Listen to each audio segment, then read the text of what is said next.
So hello everyone, I welcome you all to the social science 2.0। मेरा नाम है शिवम दुबे और आज हम लोग पढ़ने वाले हैं डेवलपमेंट ऑफ रिसोर्स। इस पूरे चैप्टर की अगर हम बात करते हैं तो इस पूरे चैप्टर में हमने अब तक क्या क्या पढ़ा हुआ है इस टॉपिक में, इस पूरे चैप्टर में।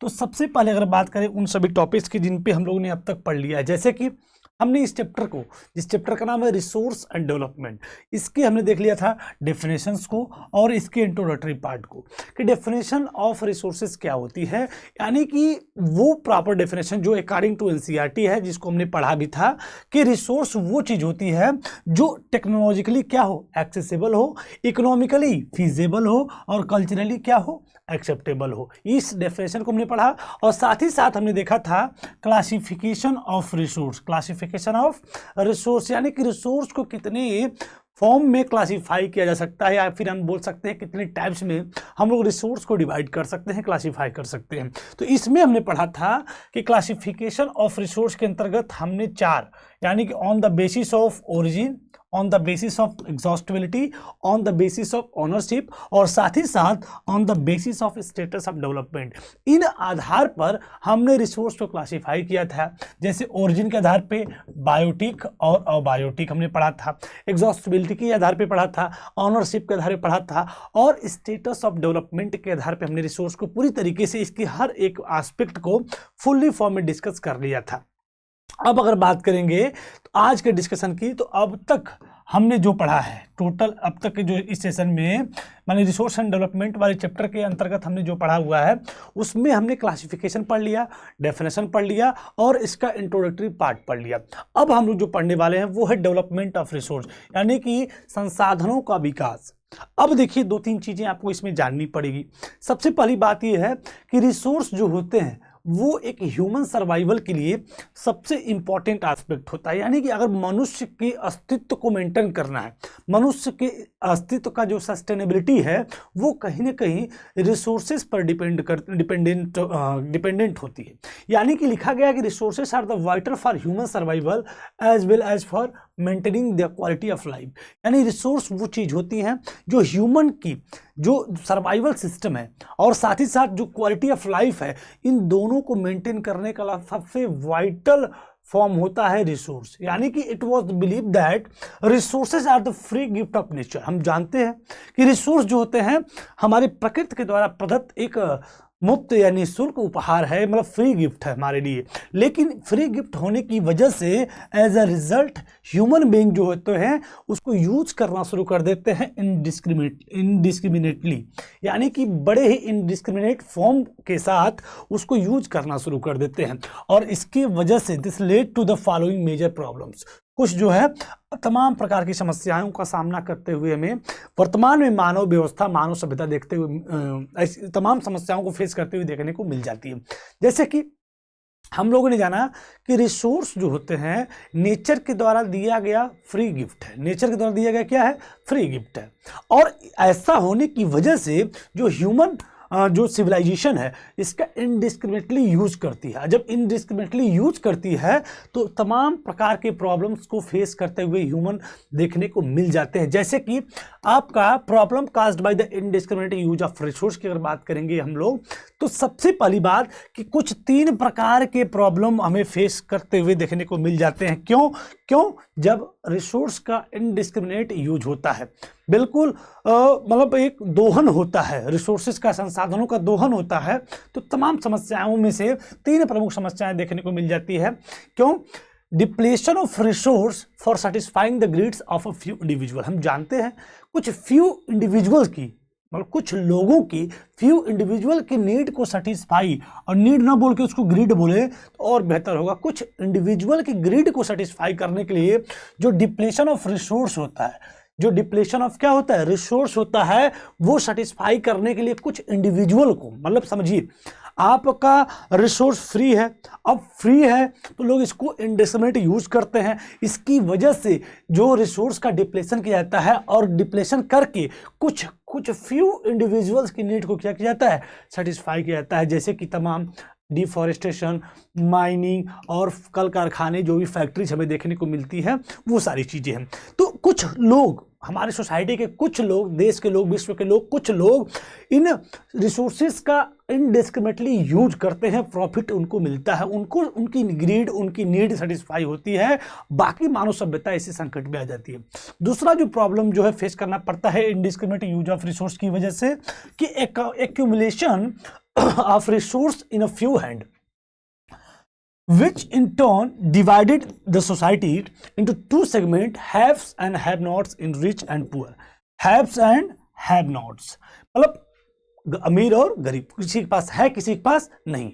दूसरा जो प्रॉब्लम की बात कर रहा है कि जो एक्यूमुलेशन ऑफ रिसोर्स है, जो संसाधन है, जो रिसोर्स हैं, उसका एक्यूमुलेशन कुछ हाथों में कर देने की वजह से, मतलब कुछ लोगों के द्वारा इसका जो है इनडिस्क्रिमिनेट यूज करने की वजह से सोसाइटी दो सेगमेंट्स में क्या हो जाती है, डिवाइडेड हो जाती है, बट जाती है। कौन कौन से?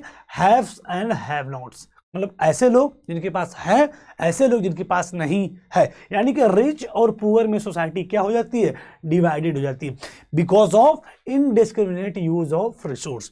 And the third problem caused by the indiscriminate use of resource is that कि indiscriminate exploitation of resource has led to global ecological crisis such as global warming, ozone layer depletion, environmental pollution and land degradation.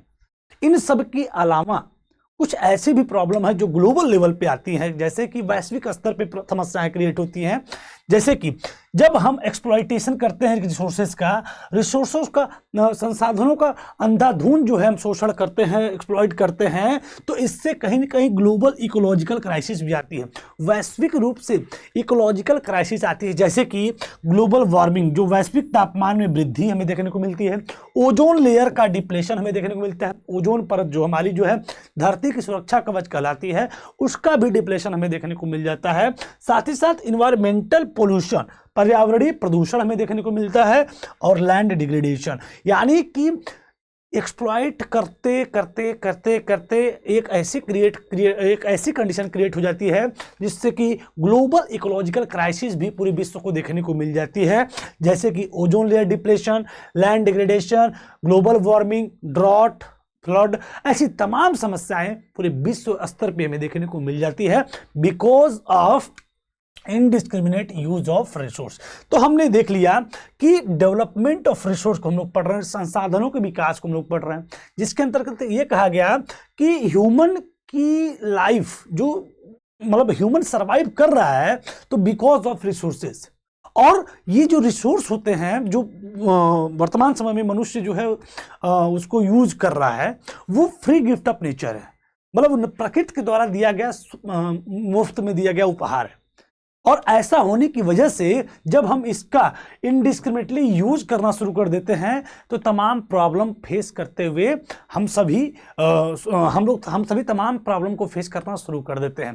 तो उसने कहा कि problem caused bye indiscriminate use of resource की बात करें तो जब हम किसी भी रिसोर्स का इनडिस्क्रिमिनेट तरीके से यूज करते हैं, एक्सप्लॉयटेशन करते हैं, तो तीन समस्याएं देखने को मिल जाती हैं। ये तीन समस्याएं क्या है इसको हमने देख लिया। सॉल्यूशन क्या है?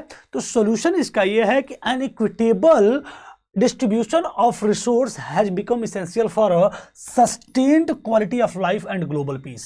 तो हमें सस्टेन क्वालिटी ऑफ लाइफ, एक ऐसा सस्टेन मतलब सतत जो चलता रहे, रिस्ट्रिक्टेड न हो, यानी कि ऐसी क्वालिटी ऑफ लाइफ जो सस्टेन करे, ग्लोबल पीस बनी रहे, इन सभी चीज़ों के लिए सबसे मतलब ये चीज़ें क्या हो जाती हैं, हमारे लिए आवश्यक हो जाती हैं। और इनके लिए सबसे ज़रूरी चीज़ क्या है कि an equitable distribution of resource, जो रिसोर्स है उसका इक्विटेबल डिस्ट्रीब्यूशन हो, समान रूप से वितरण हो, यानी कि हमें रिसोर्स प्लानिंग भी करनी पड़ेगी, जो कि हम आगे पढ़ेंगे इस टॉपिक में। यानी कि an equitable distribution of resource has become essential, यानी कि distribution, equitable distribution of resource जो है बहुत ही आवश्यक हो जाता है। किस चीज़ के लिए? सस्टेन्ड क्वालिटी ऑफ लाइफ और ग्लोबल पीस के लिए। तो if the present trend of resource depletion by few individual and countries continue, the future of our planet in danger.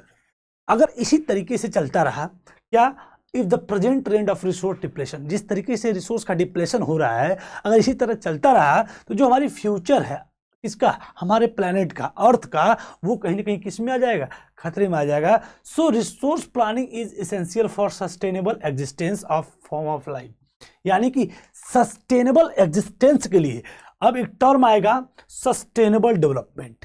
तो sustainable existence is a component of sustainable development, यानी कि हम समझ चुके हैं कि अगर इसी तरीके से डिप्लेशन होता रहा रिसोर्सेज का, संसाधनों का इसी तरीके से क्षरण होता रहा, तो हमारा जो प्लेनेट है आने वाली पीढ़ियों के लिए काफ़ी डेंजर हो सकता है। और बिल्कुल ये चीज़ें हम उसी रास्ते पे चल रहे हैं। जैसे कि आज वर्तमान में एक न्यूज ट्रेंड में चल रही है आपकी अरावली, सेव अरावली की बात हम लोग करते हैं, तो ये बिल्कुल एक जो है सुप्रीम कोर्ट के द्वारा दिया गया एक निर्णय, डिसीजन दिया गया है कि 100 मीटर से छोटे जितने भी अरावली, मतलब जो अरावली पर्वत श्रृंखलाएँ हैं, उनको जो है, जो जितने भी पहाड़ हैं उनको अरावली श्रेणी में नहीं रखा जाएगा। तो इसको लेके बहुत बड़ा एक डिस्प्यूट क्रिएट हो गया है, क्योंकि जब ऐसा अगर हो जाएगा तो जो लैंड माइनिंग करने वाले लोग हैं, जो तमाम ऐसे डिप्लेशन करने वाले हैं, इन्वायरमेंट को अफेक्टेड करने वाले जो लोग हैं, या जो लोग ग्रीड में आके, लालच में आके ऐसे तमाम कार्यों को अंजाम देते हैं, उनके लिए बड़ा सुनहरा मौका हो जाएगा। क्योंकि 100 मीटर से कम जितने भी अरावली पर्वत श्रृंखलाएँ रहेंगी, उनका जो है वो सभी लोग डिप्लेशन करना शुरू कर देंगे अपने पैसों के लिए, चंद पैसों के लिए, तमाम चीज़ों के लिए, जिससे हमारे इन्वायरमेंट में इकोलॉजिकल क्राइसिस हमें देखने को मिल जाएगा। तो इसलिए इस समय एक महत्वपूर्ण न्यूज़ चली सेव अरावली के नाम से, और इसको आप देखिए, समझिए, जानिए, और ये बिल्कुल डिसीजन जो है इस पर कहीं ना कहीं बिल्कुल संशोधन होना चाहिए। और ऐसा अगर नहीं होता है तो पूरे भारत को, सिर्फ जो राजस्थान की बात नहीं बल्कि पूरे भारत को एक बड़े ही इकोलॉजिकल क्राइसिस को फेस करना पड़ सकता है। ये सारी चीज़ें, तो हम सबको इस चीज़ को सपोर्ट करना चाहिए, सेव अरावली वाले सिस्टम को, क्योंकि ये पूरे हमारे वैश्विक व्यवस्था तो ठीक है, लेकिन अपने जो इंडियन जो इकोलॉजिकल सिस्टम है उसको ये डिस्टर्ब करके रख देगा। इसलिए इस डिसीजन के लिए सरकार को भी एक बार सोचना चाहिए, और तमाम चीज़ें हैं, खैर वो सारी चीज़ें चल रही हैं फिलहाल। तो therefore resource planning is essential for sustainable existence of forms of life.